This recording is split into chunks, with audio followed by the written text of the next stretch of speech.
సనాతన ధర్మంలో తెలియక కొంతమంది అంటుంటారు, ఇంతమంది దేవుళ్ళు ఏమిటి, ఇంతమంది దేవుళ్ళు ఏమిటి అంటారు. ఇంతమంది దేవుళ్ళు కాదు, ఇంతమందిగా ఉన్న దేవుడు. నేనే పరబ్రహ్మను కురుశ్రేష్ఠ, నేనే సత్యాన్ని, జ్ఞానాన్ని, ధర్మాన్ని.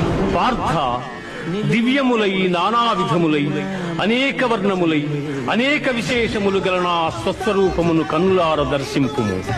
దేవా, ఎల్ల దేవతలు, ఎల్ల ప్రాణులు, బ్రహ్మాదులు, ఋషీశ్వరులు, వాసుకి మొదలగుగా గల ఎల్ల సర్పములు నీ యందు నాకు గోచరమగుతున్నవి.